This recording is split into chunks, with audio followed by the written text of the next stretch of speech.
मुंबई के एक बड़ी सी होटल में राज और प्रिया की भव्य शादी संपन्न हुई। राज एक अमीर खानदान का एक लौता बेटा था और प्रिया उसकी दुनिया बन चुकी थी।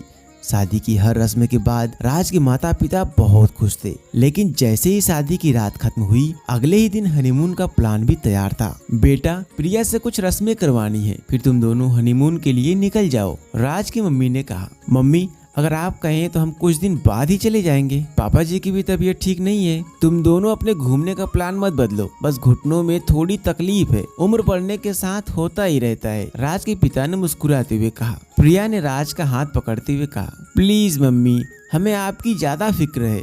बेटा, बीच बीच में फोन करते रहना और कार से जा रहे हो तो ड्राइविंग ध्यान से करना। राज की मम्मी ने उसे स्नेह से कहा, मम्मी मैं बहुत अच्छी कार चला लेता हूँ, आप चिंता मत करें। राज ने खुद पर विश्वास जताते हुए कहा। राज और प्रिया कार से हनीमून के लिए मनाली की तरफ निकल पड़े। रास्ते में प्यार भरी बातें करते हुए सफर और भी हसीन लग रहा था। राज, जब तक मैं तुमसे नहीं मिली थी तब तक मैंने पहली नजर के प्यार पर कभी यकीन नहीं किया था। तुमने मुझे एक नई दुनिया दी है। तुम्हारे बिना ये जिंदगी कुछ नहीं है प्रिया। तुमने मुझे बहुत खुशी दी है जो मैंने कभी महसूस ही नहीं की थी। राज ने उसकी आंखों में प्यार से देखते हुए कहा। तभी अचानक प्रिया ने परेशान होकर कहा, राज मुझे बहुत जोर से वॉशरूम आई है, मुझे वॉशरूम जाना है, यहाँ कहीं रोको प्लीज। यहाँ सुनसान सड़क पर ठीक नहीं है प्रिया। राज ने चिंता जताई। प्लीज राज, मुझसे अब रुका नहीं जा रहा, कहीं जल्दी से रोको ना प्लीज। प्रिया ने लगभग मिन्नत करते हुए कहा। राज ने गाड़ी एक किनारे रोकी और प्रिया वॉशरूम के लिए गई।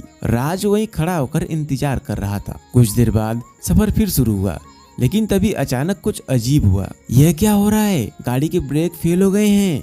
ये कैसे हो सकता है? राज के चेहरे पर घबराहट साफ झलक रही थी। अब क्या करें, सामने तो खाई है, प्रिया ने चीखते हुए कहा। अचानक प्रिया ने राज की ओर देखा और बगैर कुछ कहे गाड़ी से कूद गई। राज की कार सीधा गहरी खाई में गिर गई और एक भयानक धमाका हुआ। अस्पताल में होश आने पर प्रिया को पता चला कि राज मर चुका है, लेकिन उसे पता था कि यह हादसा नहीं था। उसने और उसके भाई राकेश ने जानबूझकर राज का मर्डर प्लान किया था। कुछ दिनों बाद प्रिया अपने ससुराल लौटी, लेकिन अब उसकी असली सूरत सामने आने लगी थी। वह और उसका भाई राकेश रोज शराब और सिगरेट पीने लगे। प्रिया, ये क्या कर रही हो? उसकी सास ने गुस्से से कहा। माँ जी, अब राज तो लौटने वाला नहीं है, तो क्या मैं सारी जिंदगी यूं ही उदास रहूं? मुझे अपनी जिंदगी अपने तरीके से जीने दो, प्रिया ने बेपरवाही से कहा। बहू, कुछ तो शर्म करो, उसकी सास ने आंखों में आंसू लिए कहा। प्रिया ने ठहाका लगाते हुए कहा, अरे माँ जी, आप भी पी कर देखिए, सारा दुख भूल जाएंगे। फिर एक दिन राकेश ने प्रिया के ससुर को धक्का दिया और उन दोनों ने मिलकर उन्हें भी मारने की योजना बना ली। दीदी, जैसे हमने जीजा जी को मारा था वैसे इन दोनों को भी मार देते हैं, राकेश ने कहा। हाँ बिल्कुल, अब मैं इस पूरी जायदाद की मालकिन बन जाऊंगी, प्रिया ने खतरनाक मुस्कान के साथ कहा। लेकिन तभी दरवाजे पर दस्तक हुई और